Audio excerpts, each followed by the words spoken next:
때 사람들이 비로소 여호와 이름을 불렀더라. 아멘. 네, 복음과 생명 11번째 아들을 전하여 영생을 얻게 하는 선지자들이라는 제목을 이렇게 나누겠습니다. 네, 계속 복음은 거듭나게 하고 우리 안에 계속 생명이 있음을 밝히 드러냅니다. 네, 우리 창조를 봤는데 창조는 이제 언약적 교제의 존재로 우리를 지었고 말씀을 받는 것이 복을 받는 것이고 우리를 아들의 형상으로 지었다라는 것은 우리가 아들처럼 복종해서 아버지의 영광을 누리는 아들처럼 되게 하려고 우리를 창조한 것을 알 수 있습니다. 그렇지만 이제 범죄한 이후에 가면을 벗은 자가 알몸으로 달리신 주님과 연합되어 아버지께 용납이 됩니다. 그리고 창세기에 이제 하나님이 아담을 찾아오는 것은 원래 당연하지 않다고 그랬어요, 그렇죠? 원래 언약을 깨트리면 언약의 저주대로 와서 보복하여 죽여야 되는데 하나님은 내가 어디 있느냐라고 찾아오셨습니다.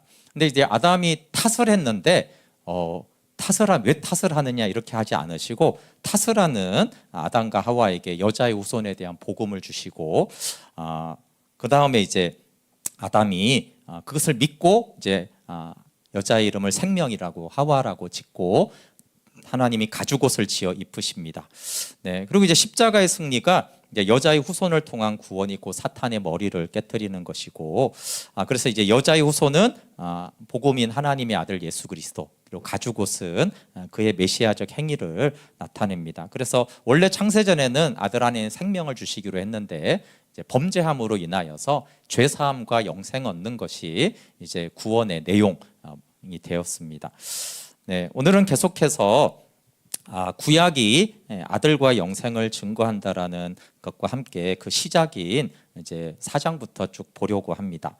네, 하나님은 창세 전에 이제 원래 모든 사람에게 영생을 주시기로 약속했고 디모데후서 1장 10절에 그리스도가 나타남으로 그 생명 주시는 것이 이제 이루어졌다라고 했습니다. 그러면서 이제 계속 이제 창세기부터 우리가 쭉 이렇게 성경을 볼 때 성경의 주제 일단 여기에서는 구약 성경의 주제가 아들을 증거해서 영생을 얻게 하는 것입니다. 여기 예수님 자신이 이제 요한복음 5장 39절에 말한 부분은 구약 성경을 보는 신구약 성경을 보는 중요한 관점이죠. 우리 함께 같이 한번 읽어볼게요. 시작. 너희가 성경에서 영생을 얻는 줄 생각하고 성경을 연구하거니와 이 성경이 곧 내게 대하여 증언하는 것이니라. 네, 예수님이 직접 구약 성경이 내게 대해서 증언한다고 그랬어요. 그리고 영생을 얻는 줄 알고 그러니까 영생을 얻기 위해 성경을 묵상하고 연구하는 것이다 이렇게 말씀하셨어요. 그리고 실제로 이렇게 구약을 보니까 아들을 증거하고 있고 아들을 통해서 영생을 얻게 하는구나라고 실제로 성경이 보여지고 묵상되어져야 됩니다. 그럼 어떻게 이제 그렇게 전했는가를 간단하게 보면 창세기 1, 2장에는 어떻게 아들을 증거했죠? 아들은 아담을 통해서 증거돼요. 왜? 아담이 아들의 형상으로 지음받았잖아요, 그렇죠? 그래서 오실자의 모형이거든요. 아담은. 그래서 아담의 얘기는 오실자에 대한 그림자와 모형으로 그리스도를 증거합니다. 지난주 이제 3장은 어떻게 봤어요? 가죽옷과 여자의 후손을 통해서 오실 그리스도에 대해서 증거했잖아요, 그렇죠? 그러면서 이제 4장부터는 이제 선지자들을 통해서 아들을 증거하는 말씀입니다. 그래서 4장부터는 이제 선지자들을 통해서 전하는데 바울이 이렇게 이제 또 구약을 정리를 했습니다. 이 복음은 내가 전하는 이 복음은 하나님이 선지자들을 통해서 아들에 관해서 구약 성경에 다 미리 약속하신 것이다 그랬어요. 그러니까 구약 성경에 선지자들을 통해서 아들에 대해서 다 증거해 놨다라고 말씀하고 그 복음을 증거하는 것이 이제 로마서의 말씀인 것입니다. 그래서 이제 구약은 선지자들을 통해 증거된 아들과 메시아적 사역을 말하고 있습니다. 당연히 차이는 이제 구약의 복음은 오실 하나님의 아들 예수 그리스도죠. 그러면 누구를 선지자라고 그러냐면 가장 우리 가운데 강한 이미지가 미래를 예언하는 사람들이라거나 또 뭐 하나님의 직통 계시를 받아서 말하는 이런 이미지가 가장 강한데, 성경에서 가장 중요한 선지자는 뭐냐 하면 복음을 알고 전한 사람이 선지자예요. 여기 계속 말하잖아요, 그렇죠? 선지자를 통해서 아들을 증거하고 복음을 전했잖아요, 그렇죠? 그러니까 복음을 전한 사람들이 선지자인 것입니다. 그래서 구약 시대의 믿음의 사람들은 장차 오실 그리스도를 믿고 하나님과 동행한 사람들입니다. 그럼 이제 선지자들이 무엇을 했느냐라고 했을 때 우리는 성경이 말하는 것을 더 깊이 알아야 돼요. 그래서 물론 선지자들이 다양한 메시지를 전했지만 베드로가 선지자들이 뭘 했는지를 이렇게 말하고 있어요. 우리 베드로전서 1장 10절 11절 같이 읽어볼게요. 시작. 이 구원에 대하여는 너희에게 임할 은혜를 예언하던 선지자들이 연구하고 부지런히 살펴서 자기 속에 계신 그리스도의 영이 그 받으실 고난과 후에 받으실 영광을 미리 증언하여 누구를 또는 어떠한 때를 지시하시는지 상고하니라. 네, 선지자들이 뭘 했다고 말을 해요, 베드로 사도가. 선지자들은 부지런히 구원에 대해서 연구했는데 그리스도의 고난과 받으실 영광을 증거했다라는 거예요.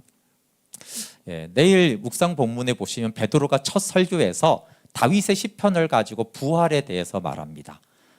그렇게 다윗이 선지자인데 다윗이 이렇게 부활을 증거하고 있다라고 해서 모든 사도들은 선지자들이 그리스도를 증거하고 그의 메시아적 사역인 십자가와 부활을 증거하고 있다라고 말하고 있어요. 그러니까 선지자들의 초점인 것이죠.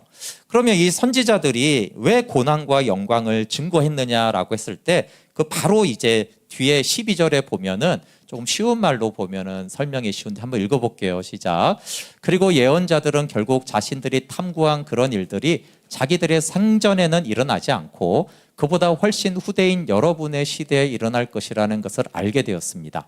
그리하여 예언자들이 예언한 그런 일들은 오늘날 하나님께로부터 보내심을 받은 자들, 곧 성령의 능력을 힘입은 복음 전도자들에 의해서 지금 여러분에게 전파된 것입니다.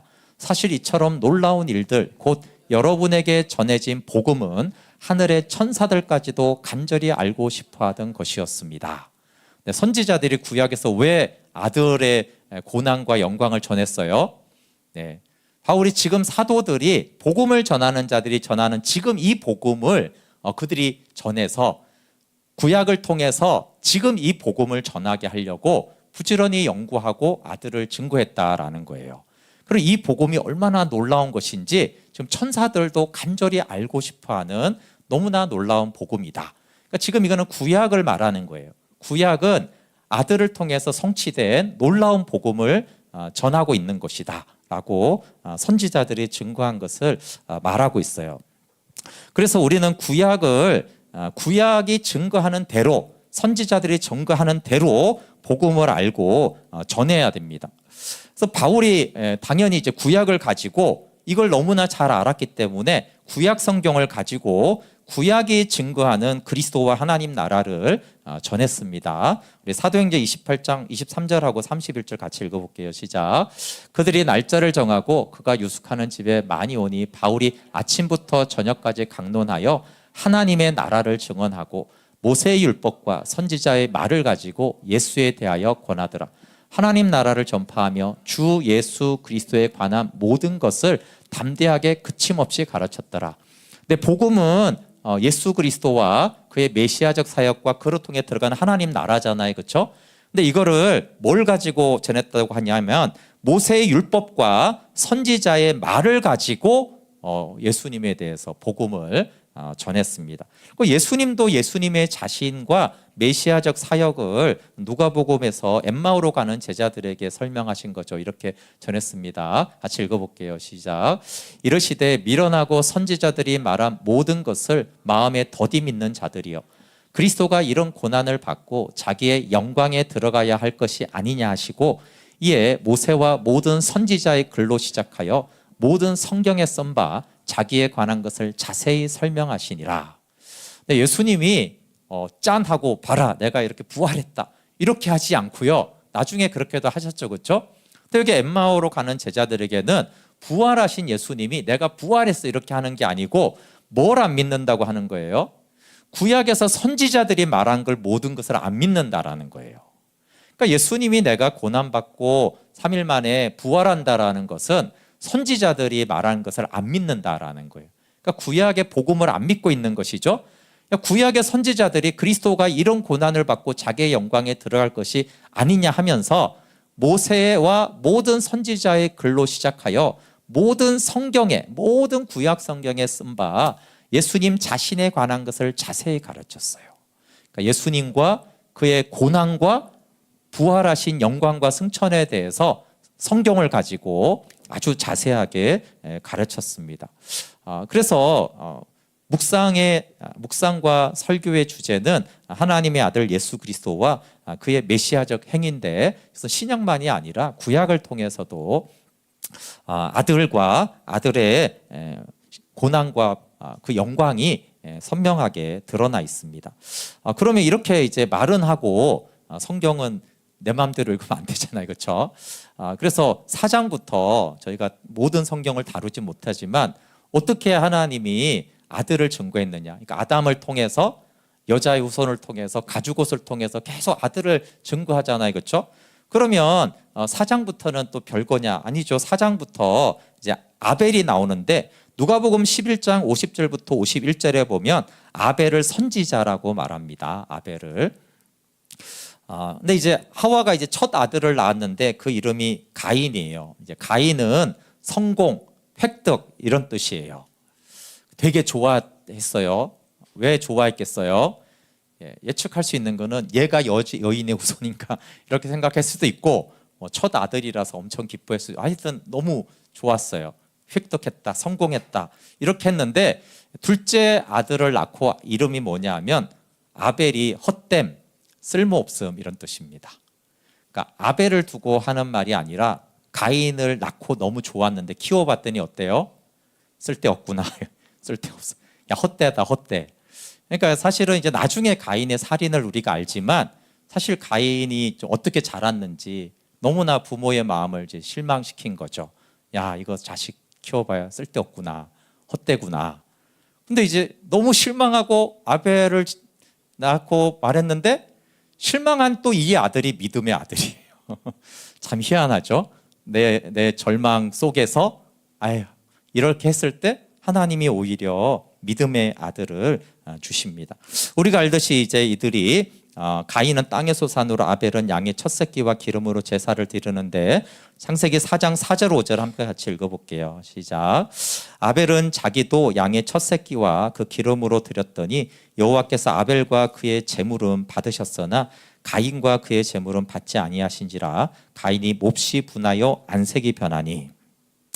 네, 히브리서가 이렇게 말을 합니다. 아벨의 여기서도 양의 첫 새끼로 아벨과 그 제물을 받았다고 하는데 히브리서 11장 4절은 여기 보시면 믿음으로 아벨은 이렇게 하고 있어요. 아벨이 어떻게 제사를 드렸다고요? 믿음으로 드렸습니다. 믿음으로 예배를 했다는 거예요. 그럼 뭘 믿었겠어요? 그냥 추상적인 그런 게 아니잖아요, 그렇죠? 성경에서 언제나 특별히 히브리서에서 믿음이라고 하는 것은 복음을 믿는 거예요, 그렇죠? 아들을 믿는 걸 말하는 거예요. 그러니까 분명히 아벨은 여자의 후손과 가죽옷으로 예표된 오실 메시아, 오실 하나님의 아들을 믿음으로 제사를 드렸어요. 그래서 믿음으로 드렸기 때문에 가인보다 더 나은 제사를 하나님께 드림으로, 믿음으로 드림으로 의로운 자라, 의인이 의롭게 되었어요. 자, 믿음으로 의롭게 되죠, 그렇죠? 이게 창세기 4장부터 아벨이 믿음으로 예배를 드렸고 믿음으로 의롭게 됐다라는 것을 알 수가 있어요. 하나님이 그 예물에 대하여 증언하시며 그가 죽었으나 그 믿음으로서 지금도 말하느니라. 그러니까 아벨은 오실 메시아를 믿었어요. 여자의 후손과 가죽옷으로 예표된 그 아들을 믿고 전한 선지자입니다. 그래서 누가복음에서 아벨을 선지자라고 말한 거예요. 그러니까 아들을 믿고 믿음으로 예배를 했고 선지자니까 증거하는 사람이거든요. 그것을 말하는 사람이었어요. 그래서 이 양을 왜 양의 첫 새끼를 잡았는지 그냥 의미 없이 잡은 게 아니라 복음을 믿었기 때문에 양의 첫 새끼를 잡은 것을 알 수 있어요. 그렇죠? 그래서 이제 하나님이 아벨과 그 제물을 받으셨어요. 그리고 예배는 그래야 되는 것이죠. 그래서 우리가 찬양을 받아 주십시오, 기도를 받아, 이렇게도 하지만 보시면 우리의 찬양과 우리를 받는 거예요. 그렇죠? 우리가 안 받아들여지면 찬양도 안 받아들여지는 거잖아요. 하나님, 저의 기도와 저를 받아 주십시오, 이렇게 하는 것이죠. 근데 이제 가인은 어떻게 했냐 하면, 가인이 분명히 물론 땅에서 산으로 했지만 정성으로 제사를 드렸을 거예요. 왜 그걸 알 수 있어요? 정성을 다하지 않으면 화가 안 납니다. 그렇지 않습니까? 대충 드렸는데 한밤의 기도에 30분 넣고 졸다가 갔는데 뭐 응답이 안 돼서 뭐가 화나요?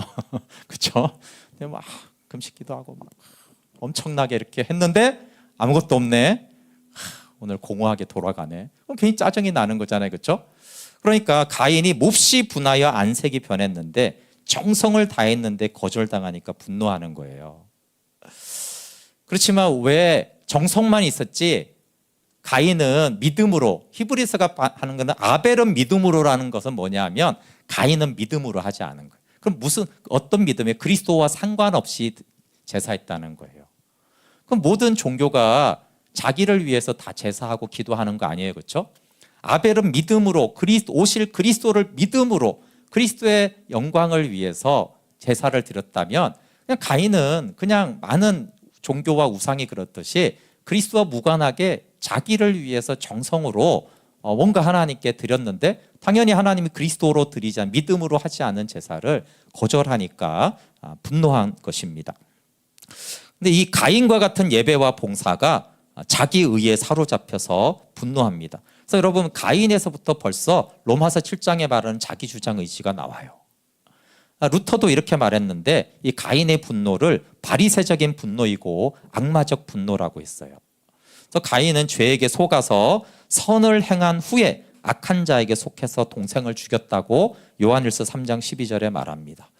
참 놀랍습니다. 최초의 범죄가 어떻게 일어나냐 하면요, 최초의 살인은 과정이 선을 행한 다음에 선한 결과대로 안 되니까 분노가 일어난 자기 주장 의지로 분노가 일어나서 살인이 됐어요.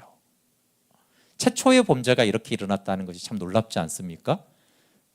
그래서 인간 안에 선을 행한 다음에 일어나는 분노와 이 판단은 굉장히 위험하고, 이게 아담의 범죄, 물론 아담이 범죄했지만 우리가 생각하는 이 범죄가 시작된 거는 처음에 악을 행하다가 시작이 된 게 아니고요, 제사하다가 정성으로 예배드리고 정성으로 봉사하다가 자기 주장 의지로 내 뜻대로 안 되고 내가 이렇게 열심히 했는데 이게 안 알아지고 받아들여지지 않은 이 분노로 인하여서 최초의 살인이 일어나요. 우리의 생각하고 좀 다르게 범죄가 일어나죠. 그래서 하나님을 떠난 선과 악이 다 사망이라는 것입니다. 이 죽임당한 아벨은 오실 예수 그리스도의 모형입니다. 예수님이 아벨처럼 정말 억울하게 순환을 당하시고 죽임을 당하잖아요. 그렇죠? 그래서 이 아벨은 살았을 때도 아들을 믿음으로 예배하고 증거했지만 그의 죽음과 삶이 그리스도를 증거하는 고난받는 그리스도의 모형이 되어집니다. 그러니까 하나님을 떠난 자가 이제 가인이 어떻게 되냐 하면은 가인이 하나는 이제 먹고 사는 것이 힘든 건데, 이거는 이제 아담부터 나타난 것이고, 가인이 받은 심판의 특징이 뭐냐 하면 유리방황하는 것입니다. 영어로 보면 안식 없는 방랑자 이렇게 나와요. 안식 없는 방랑자. 그래서 하나님을 떠난 모든 사람의 특징이 뭐냐 하면 안식이 없이 방황한다는 거예요. 요즘 말로 말하면 불안하게 됐어요. 가인이 받은 저주가 불안함이라는 거예요. 이것도 또 우리 상식하고 다르죠. 하나님 죄인을 죽이지 않고요, 오히려 가인이 죽지 않도록 하고 오히려 온 게 뭐냐면 불안함이에요. 유리방황하는 것입니다. 표를 주어서 죽이지 않는다는 건 심판하시는 구원의 길은 열었는데 이 다음부터 오게 된 것이 불안함이에요. 근데 이제 가인이 어떻게 하냐면 방황하니까 방황을 그치기 위해서 정착을 시도합니다. 정착을 시도한 땅이 이렇게 돼 있어요. 여호와 앞을 떠나서 에덴 동편의 놋 땅에 정착했다. 놋 이렇게 성경에 보시면 번호가 있고 밑에 보시면은 방황하다 이렇게 돼 있어요. 유리하다. 방황하지 않으려고 정착한 땅 이름이 방황하다 이라는 땅이에요. 그러니까 인간은 뭐 한다라는 거예요? 불안하지 않기 위해서 온갖 정착을 하는 거예요. 정착을 하고 성을 쌓고, 그렇죠? 직장을 구하고 학교를 들어가고 가정을 꾸리고 돈을 모아요. 성을 쌓아요. 근데 그 땅이 무슨 땅이냐면 유리방황하는 땅이에요. 참 희한하죠, 그렇죠? 근데 이게 오늘날의 우리 세대를 얼마나 잘 표현하는지 모릅니다. 사람들이 온갖 성을 쌓고 막 뭔가를 구축하고 막 하는 이유는 사실 불안해서 그래요. 불안하잖아요. 불안해서 싼 그 터가 불안이라는 터 위에 성을 쌓고 불안하지 않으려고 정착을 합니다. 안식을 찾아 떠난 그곳이 안식 없는 땅입니다. 네, 우리가 다 그렇습니다. 대학 가고 취업하고 결혼하고 다 노후 준비하고 하는데 안식이 없어요. 어거스틴이 유명한 말을 했는데 이런 고백록에서 한 유명한 말입니다. 당신은 우리를 당신을 향해서 살도록 창조하셨으므로 우리 마음이 당신 안에서 안식할 때까지는 평안하지 않습니다. 네, 하나님 안에서 안식할 때까지는 안식이 인간에게 없다라고 어거스틴이 알지만 어거스틴이 이것저것 다 해봤거든요. 방탕도 해보고 굉장히 똑똑한 사람이고 온갖 종교에 다 심취해봤는데 불안하더라는 거예요. 근데 하나님을 만나고 비로소 제가 안식을 얻었습니다. 하나님 안에서 평안합니다라고 한 거죠. 안식이 없으니까 그러면 이제 가인의 후손이 뭘 합니까? 여러분 안식이 없어도 번성은 합니다. 그래서 라멕이 두 아내를 통해서 자녀들을 낳고 야발이 육축을 치고 목축업의 조상이 되고 유발은 악기를 다스려서 음악의 조상이 되고 두발 가인은 기계를 만들어서 과학과 기계 문명의 조상이 됩니다. 그래서 이 문명의 발달은 가인의 후손을 통해서 이루어집니다.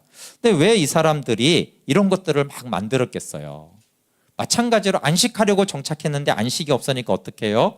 이 안식 없는 불안한 이 공허함을 채우기 위해서 재물을 모으고 악기와 노래를 연주하고 기계들을 해서 더 안정감을 찾고 공허함을 채우려고 고안을 해내서 문명을 굉장히 발전시킵니다. 근데 문명이 발달하면서 뭐가 발달하는 줄 아십니까? 인간이 더 악해집니다. 그래서 가인이 악하잖아요. 근데 가인의 후손인 이 라멕은 더 악합니다.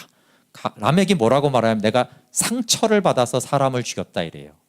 내가 상처받아서 사람을 죽였다. 근데 그거를 노래를 만들어서 막 자랑을 합니다. 아내들에게. 그러니까 점점 악이 번성하고 문명이 발달하면서 악이 발달을 하고 마음은 완악해집니다. 그래서 가인의 후예를 쭉 말한 다음에 나오는 것이 이제 아벨을 대신해서 에노스를 주는 것입니다. 셋은 주시다. 아벨을 대신하여 주신 다른 씨인데 리셋, 다시라는 뜻이 있어요. 리셋. 그래서 4장 25절 한번 읽어볼게요. 시작. 아담이 다시 자기 아내와 동침하매 그가 아들을 낳아 그의 이름을 셋이라 하였으니 이는 하나님이 내게 가인이 죽인 아벨 대신에 다른 씨를 주셨다. 아벨 대신에 다른 씨를 통해서 다시 시작하게 한 거죠. 그리고 셋이 에노스를 낳은 후에 비로소 여호와의 이름을 부릅니다. 26절에 참 중요한데 같이 읽어볼게요. 시작. 셋도 아들을 낳고 그의 이름을 에노스라 하였으며 그때 사람들이 비로소 여호와의 이름을 불렀더라. 네, 아벨, 믿음의 선지자인 아벨을 대신하여 준 사람이 셋인데 셋이 뭘 하기 시작했냐면 아들을 낳고 여호와의 이름을 불렀어요. 이거는 계속 창세기에 보면 예배하는 걸 말하거든요. 예배를 이제 시작합니다. 근데 그 아들의 이름을 에노스라고 했어요. 에노스는 구약에서 520번이나 나옵니다. 사람으로 다 번역이 돼요. 에노스는. 그러니까 사람이에요. 근데 사람인데 그 사람의 어원적인 동사형인 아나시의 뜻이 뭐냐면 약하다, 병들다, 쇠약하다 이런 뜻이에요. 사람은 약하고 병들고 쇠약한 존재예요. 그래서 셋이 아들을 낳고 사람은 약하다 이렇게 한 다음에 여호와의 이름을 부르며 예배를 하기 시작했어요. 그러니까 인간이 정말 약하구나를 비로소 깨달았을 때 여호와 이름을 부르는 예배가 시작이 되고 하나님을 나의 도움 삼기 시작하잖아요. 그렇죠? 근데 가인의 후손은 뭘 도움 삼아요? 많은 재산과 기계 문명과 음악과 재미있는 여러 가지 도구들을 가지고 불안을 없애려고 노력을 하는데, 근데 셋도 느꼈어요. 인간이 약하구나. 아마 가인의 문명을 봤으면 더 약할 수도 있어요. 그렇죠? 쟤네들은 부자네. 쟤네들은 능력도 많네. 근데 약하기 때문에 그들은 여호와를 부르며 하나님을 나의 도움으로 삼기 시작했습니다. 이런 마가복음 2장 17절에 예수님이 이렇게 말했어요. 병자에게 의원이 쓸 때가 있다. 그러니까 예수님은 나는 에노스입니다. 나는 병든 자고 약한 자입니다. 한 사람들을 내가 찾아 구원하러 왔다라고 말씀하셨어요. 그래서 가인의 후손은 여호와 앞을 떠나 성을 쌓고 문명을 발달시키면서 이 불안을 해결하려고 계속 시도를 하고 있고, 셋의 후손은 여호와를 예배하면서 여호와를 도움을 삼으면서 그 불안함을 평안으로 안식으로 찾아가고 있습니다. 그 다음에 나오는 사람이 이제 에녹인데, 에녹은 심판을 전한 선지자입니다. 65세에 무두셀라를 낳은 후에 300년간 하나님과 동행하다가 죽음을 보지 않고 옮기워지면서 히브리서 11장 5절에 에녹이 죽음을 보지 않았다라고 하면서 그는 하나님을 기쁘시게 하는 자라는 증거를 받았어요. 하나님을 기쁘시게 하면서 하나님과 동행했는데, 이 동행이 언제 시작됐냐라고 하면은 무두셀라를 낳은 후에요. 무두셀라가 단어적인 뜻은 창을 든 자, 이런 뜻입니다. 창을 든 자. 창을 든 자가 고대 시대 때 뭐냐 하면 우리나라의 장성이 있듯이 고대 시대 창을 든 자가 마을 앞에 있었던 거예요. 그래서 마을을 지키는 이제 수호신 같은 역할이죠. 근데 그 창을 든 자가 사라지면 그 마을의 적에게 진멸당하게 돼 있어요. 근데 이제 무두셀라가 969세로 가장 오래 사는데, 무두셀라가 죽던 해에 홍수 심판이 일어납니다. 그래서 무두셀라가 369세에 손자 노아가 탄생하는데, 노아가 60세 때 홍수 심판이 일어나는데, 그때 무두셀라의 나이가 969세로 죽습니다. 그래서 무두셀라가 죽는 그 해에 홍수 심판이 일어납니다. 그러니까 에녹이 무두셀라를 낳은 후에 심판이 있구나, 하나님이 곧 심판하시는구나를 알고 나서부터 하나님과 동행하기를 시작합니다. 그래서 그의 아들에 이르면, 무두셀라가 뭐냐면 이런 뜻이에요. 창을 든 자라는 뜻이 그가 죽으면 심판이 임한다, 이런 뜻이에요. 그가 죽으면 심판이 임한다라고 이름을 짓고, 그때부터 하나님과 300년간을 동행하다가 하늘에 옮겨집니다. 신약에서 이 에녹은 심판을 알고 심판을 증거한 선지자라고 말해요. 유다서 1장 14절 15절에 아담의 7대 손 에녹은 이렇게 예언하였습니다. 선지자라는 것이죠. 에녹이 어떤 선지자냐면, 보아라, 주님께서 수만 명이나 되는 거룩한 천사들을 거느리고 오셨으니 이것은 모든 사람을 심판하시고, 이렇게 하면서 심판을 증거한 선지자다, 이렇게 말하고 있어요. 그리고 하나님의 심판은 심판의 복음입니다. 왜냐하면 심판을 통해 구원하시기 때문에 그래요. 심판의 복음을 아는 에녹이 어떻게 했냐면, 하나님의 심판을 알면서 하나님을 경외하고 하나님과 동행하기 시작했어요. 그래서 하나님의 심판은 두려워 도망하는 게 아니라 하나님과 동행하게 하는 것이에요. 이게 에녹을 통해서 증거됐는데, 구약에 계속 심판의 복음이 증거되는데, 선지자들이, 그게 사실 에녹을 이은 선지자들이 전하는 심판의 복음이고, 그게 이제 장사 복음으로 연결이 되어집니다. 노아가 이제 그 다음에 나오는데, 노아는 의를 전파한 선지자입니다. 죄악이 가득할 때 하나님의 은혜를 입고 당대 의인이고 완전한 자고 하나님과 동행한 자인데, 하나님이 이제 에녹에게 말한 그 심판을 이제 구체적으로 노아에게 말을 합니다. 그다음 그리고 우리가 알듯이 방주를 짓게 하고, 그다음에 이제 홍수 심판에서 이제 구원을 받습니다. 근데 이제 노아는 오실 그리스도를 믿고 의의 말씀을 전파하는 선지자였어요. 이게 베드로후서 2장 5절에 이렇게 말한, 같이 읽어볼게요. 시작. 또 하나님께서는 죄범한 세상을 용서치 않으시고 불경한 자들의 타락한 세상을 큰 홍수로 쓸어버리셨습니다. 이때 하나님께서는 오로지 의의 말씀을 선포했던 노아 및 그의 7 식구만 살려주셨습니다. 네, 노아가 뭘 전했다고요? 의의 말씀을 전했다는 거예요. 하나님의 의를 전한 거예요. 물론 이제 심판을 들었죠. 에녹처럼 심판을 아는데 심판을 통해서 다시 의롭게 세우시는 그 의의 말씀을 전한 선지자였습니다. 그래서 히브리서 11장 7절에도 믿음으로 노아는 이렇게 믿음으로 시작하지. 믿음으로 노아는 아직 보이지 않는 일에 경고하심을 받아 경외함으로 방주를 준비하여 그 집을 구원하였으니 이로 말미암아 세상을 정죄하고 믿음을 따르는 의의 상속자가 되었다. 그래서 에녹은 이제 심판에 대한 말씀을 들었다면 노아는 의에 대해서 들었어요. 그 의는 어떻게 나타나냐면 방주를 통한 구원으로 하나 나타나고 그 홍수 심판 후에 다시 언약을 맺었고 언약을 갱신한다라는 것은 다시 구원의 길을 연다라는 것을 말하거든요. 그러니까 심판이 끝이 아니라 심판 이후에 다시 구속의 구원의 길을 여시는 그 영원한 의가 되신 신실하신 하나님을 전합니다. 그리고 이제 바벨에도 계속해서 이 에녹과 노아를 통해서 말하는 심판과 구원이 계속되고 있어요. 우리가 잘 알듯이 바벨이 창세기 11장에 나오는데 온 땅에 언어가 하나고 이제 사람들이 성과 탑을 건설합니다.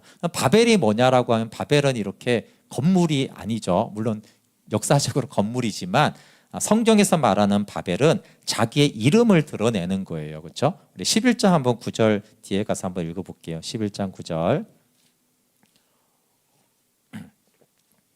같이 읽어볼게요. 시작. 그러므로 그 이름을 바벨이라 하니 이는 여호와께서 거기서 온 땅의 언어를 혼잡하게 하셨음이라. 여호와께서 거기서 그들을 온 지면에 흩으셨더라. 네, 탑을 쌓을 때 이들이 내건 구원은 두 가지인데 탑을 왜 하늘에 닿게 하려고 했냐면은 자기의 이름을 내고 흩어짐을 면하자 그랬어요. 흩어짐을 면하자라는 거는 가인이 성을 쌓는 것과 똑같아요. 불안하니까 우리가 이렇게 더 모여서 불안을 해소하기 위한 아담 이후로 끊임없이 사실은 불안과의 싸움이라고도 할 수 있습니다. 땅이 저주를 받아 하나는 경제 문제가 생기고 그렇죠? 근데 이제 그 경제가 상관없이 인간이 계속 불안한 거예요. 방황하니까. 그래서 바벨도 방황하고 불안하지 않기 위해서 하는 거고 개인적으로는 뭐냐면 자기 이름을 내고 싶은 거예요. 그렇죠? 자기 주장이죠. 자기를 높이는 교만이 탑을 쌓습니다. 그래서 하나님이 이제 바벨은 이제 혼잡하게 하다, 휘젓다 이런 뜻인데 그래서 바벨을 언어로 흩으십니다. 근데 폰나더의 창세기 주석에서 이제 수메르어에 대한 연구에 대해서 이렇게 해놨는데 근데 이 바벨이 폰나더가 어원적인 의미는 하나님의 문이라는 뜻이 있다라는 거예요. 그러니까 바벨은 휘젓다, 혼잡하게 하다라는 것인데 그 어원은 하나님의 문이라고 수메르어를 연구한 사람들이 그렇게 했다는 거예요. 그러니까 사람이 스스로 불안을 해결하기 위해서 안전을 도모하고자 가인이 성을 쌓고 노 땅에서 이게 첫 시도고요. 쭉 가인의 계열이 오다가 이제 노아의 심판을 받았는데 또다시 바벨로 또다시 불안을 해결하고 싶었던 거예요. 그래서 안전을 난 불안하지 않아. 방황하지 않을 거야. 그래서 안전을 도모하고 자기의 이름을 내고자 심판받은 곳이 바벨이에요. 심판을 뜻할 때는 휘젓단데 그 심판하는 바벨이 동시에 하나님의 문, 그러니까 구원으로 들어가는 문이라는 거예요. 그러니까 계속 심판을 통한 구원에 대한 메시지가 4장부터 계속 반복이 되죠. 에녹을 통해서 노아를 통해서 바벨을 통해서 하나님이 심판하시나 다시 구원의 길을 여신다라는 것들이 반복돼서 나옵니다. 그래서 하나님은 죄가 있는 곳을 심판을 통해서 구원을 이루어가고 그래서 심판을 통해서 구원하기 위해 심판 중에도 긍휼을 베푸는 거예요. 왜냐하면 심판을 안에 구원이 들어있기 때문입니다. 그리고 당연히 하나님의 들어가는 문이 십자가에서 십자가는 하나는 당연히 죄사함과 구속의 은총이지만 십자가에서는 심판이 이루어지는 것입니다. 그렇죠? 우리의 죄와 우리의 악에 대한 심판이 집행이 되잖아요.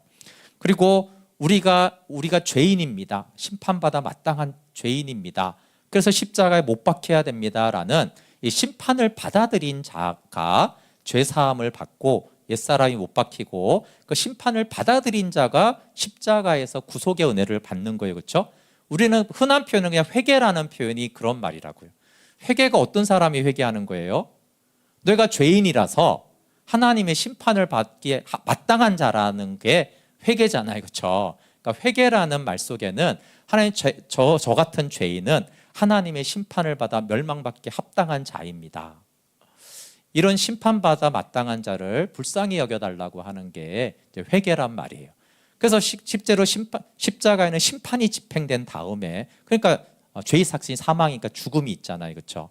심판을 통한 구원이 십자가인데 바벨이 그런 뜻이라는 거예요. 하나님이 심판하신 그 바벨에서 다시 하나님의 구원을 시작하겠다라고 하셨고, 홍수 심판도 마찬가지입니다.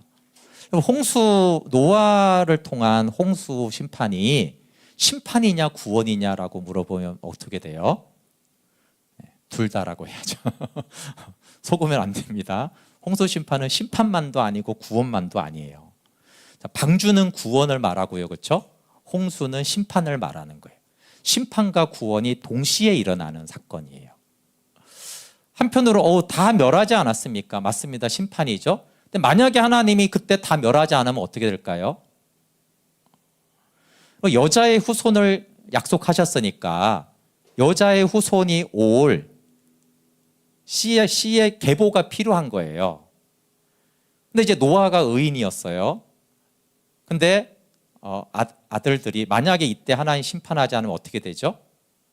노아 후대로 가면 한 사람도 의인이 남지 않는 거예요. 한 사람도 하나님을 찾는 자가 없어져요.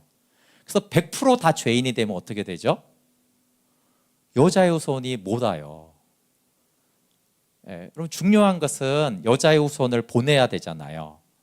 그러니까 이 보낼 길을 위해서 하나님이 안 되겠다.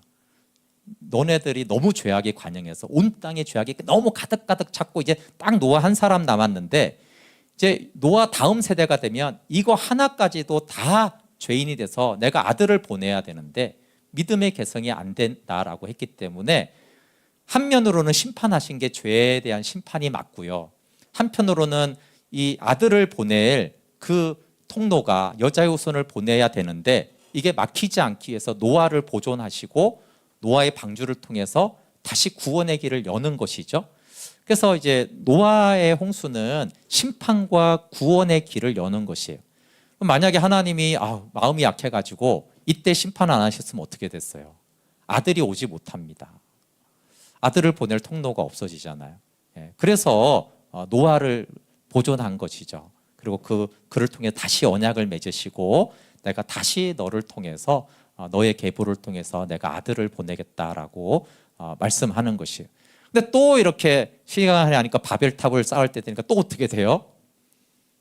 계속 이게 반복돼요. 그러니까 또 이제 죄악이 관영하게 되니까 하나님이 또 이제 여자의 후손을 보내야 되잖아요. 그래서 아브라함을 택하는 거예요. 갈대아 우르에 있던 우상을 섬기는 그 집안에 있던 그 아브라함을 불러서 다시 아들을 보내서 다시 생명 주는 그 일들을 하시기 위해서 다시 불러냅니다. 그래서 11장에 이제 바벨 사건이고 12장에 바로 이제 아브라함이 다시 부름을 받습니다. 그래서 에녹이나 노아나 하나님이 심판을 통해서 죄에 대한 심판과 함께 하나님이 구원의 길을 여시는 것이라는 것들이 4장부터 계속 나옵니다. 오늘 제목은 선지자들을 통한 복음 증거예요. 그래서 아담을 통해서 여자의 후손과 가죽옷을 통해서만이 아니라 아벨이 그 아들을 증거했고, 셋과 노아서는 약함을 알고 하나님을 부르짖어 찾기 시작했고, 에녹은 심판의 복음을 전했고, 노아는 그 심판의 복음을 이어받은 다음에 심판과 함께 다시 하나님의 의로 구원의 길을 여신다라는 것을 증거한 선지자이고, 다시 또 심판하는 그 바벨의 자리에, 심판의 자리에서 하나님이 하나님께로 나가는 구원의 문을 여셨습니다. 이렇게 우리가 아는, 보통 아는 예레미야, 이사야 같은 선지자만이 아니라 아벨부터 선지자로 하나님이 세우셔서 계속 아들과 그의 고난과 영광을 증거하고 있는 것입니다. 네, 함께 찬양하고 기도할게요.